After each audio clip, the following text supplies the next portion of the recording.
Alhamdulillahirrahmanirrahim. Masih di indahnya Ramadan bersama Uas dan sahabat. Afwan, Kiai Jujun. Ini di bulan Ramadan semua orang pasti minta berdoa. Apa sih keutamaan berdoa di malam Lailatul Qadar? Ya. Inna azanahu fi lailatul qadr wa ma adraka ma lailatul qadr. Lailatul qadr khairum min alfi syahr. Keutamanya karena pada malam Lailatul Qadar itu disamakan dengan ibadah 1000 bulan. Ibadah 1000. Min alfi syahrin, gitu kan? Khairun lebih baik daripada 1000 bulan. Maka berdoa pada malam-malam Lailatul Qadar mestinya dicari, diutamakan, gitu kan?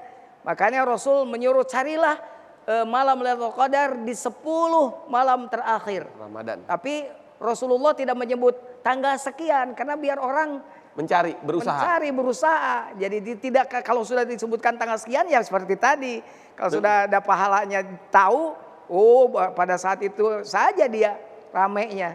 Tapi karena dirahasiakan, makanya 10 penghujung terakhir digenjot, kata guru kita tadi Ustaz Abdul Somad, digenjot pada malam terakhir, pada 10 malam terakhir itu.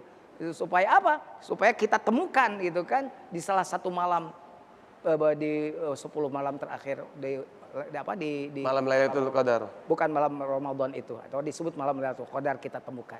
Itu pendekatan biasa. Tahu orang tasawuf menyatakan malam Lailatul Qadar itu bukan malam itu, tapi ketika orang sudah mendapat inna azanahu itu ismuzat. Jadi ismuzat itu nama Allah yang ditanamkan di dalam hati. Maka dia sesungguhnya sudah mendapatkan Lailatul Qadar.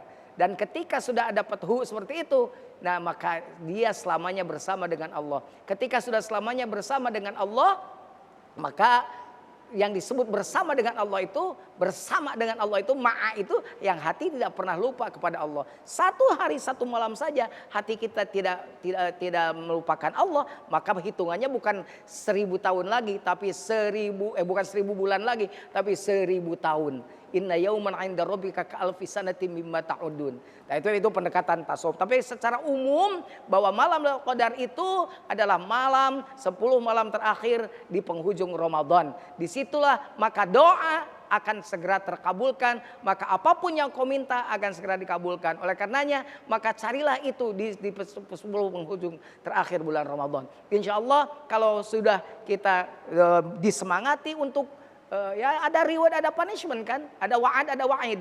Sama Allah juga memberikan janjinya, sama Allah juga memberikan ancamannya, gitu kan. Ketika malam Lailatul Qadar Allah sebutkan pada malam terakhir, pada malam Lailatul Qadar itu semua doa dikabul oleh Allah Subhanahu wa taala. Maka jangan berhenti berdoa.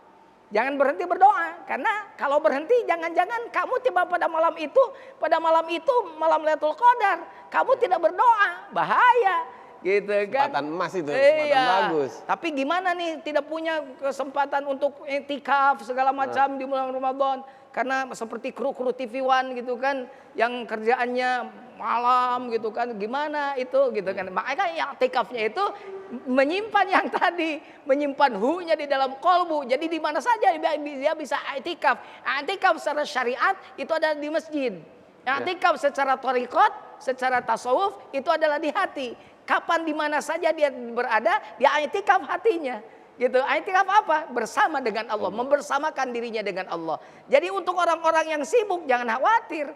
Kalau ada bagi Anda jangan menganggap bahwa Anda gimana saya nih, jangan-jangan saya mah karena sedang pegang kamera, gimana saya bisa dikabul enggak doanya? Awas, semua hal akan menjadi ibadah di mata Allah. Tenang kameramen.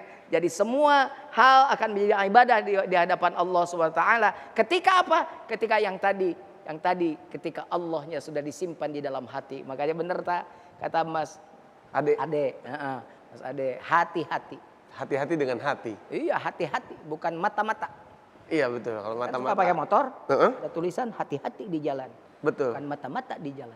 Masya Allah. Kaki-kaki di jalan, tangan-tangan di jalan. Nggak ada itu. Iya. Masya Allah. Karena matanya melihat jalan, hatinya ke istri.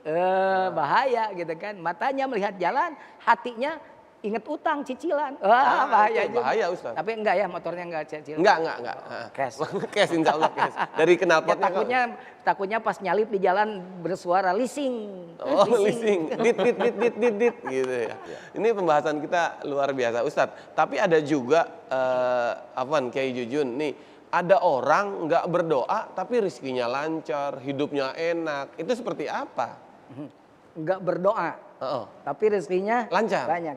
Ada satu keterangan yang menyebut bahwa Allah akan lebih memperhatikan orang yang selalu mengingatku daripada mengingat Allah daripada orang yang banyak memintanya. Karena sesungguhnya orang yang mengingat Allah itu Allah Maha tahu apa yang diinginkan oleh dia. Jadi tanpa perlu meminta. Iya, bukan tanpa perlu meminta, artinya tidak banyak memintanya.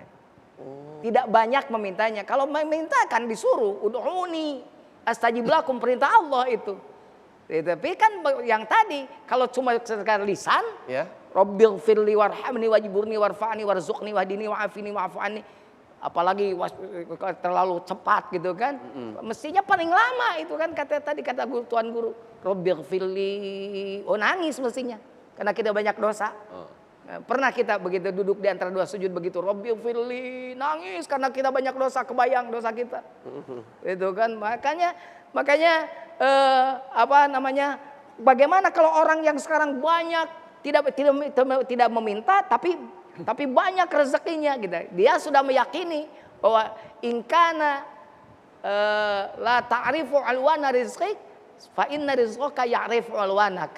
Nah, dia yakini bahwa seandainya kita tidak tahu alamat rezeki kita di mana, ingatlah bahwa rezeki mah tahu alamat di mana alamat kita, gitu kan gitu. Jadi makanya, jadi makanya orang-orang seperti itu dia biasanya menyerahkan semuanya pada Allah. Karena menyerahkan semuanya pada Allah, atau dia banyak berdoanya dulu kita tidak tahu. Oh gitu kan, yang ditangguhkan. Dia dulunya orang yang sangat prihatin. Orang kismin, tapi berdoa ya Allah semoga nanti kalau saya sudah remaja saya bisa mendapat sesuatu yang derajat yang mulia di mata manusia dan di mata Allah, terutama ya Allah meskipun sekarang saya miskin lagi anak-anak lagi SD, mudah-mudahan saja kalau saya sudah perguruan tinggi bisa jadi sarjana, bisa jadi S2, bisa S3, bisa jadi profesor, amin, bisa menjadi orang yang sukses ke depan. Dan dia berdoanya dari kecil, ternyata tiba-tiba dia menjadi orang yang sukses gitu. Amin, kan udah tuanya. Nah, gitu. Allah. Jadi itulah rahasia di balik doa yang makanya luar jangan biasa. Berhenti berdoa. Jangan pernah berhenti berdoa dan jangan kemana-mana, tetap bersama kami Indahnya Ramadan bersama Uas dan Sahabat.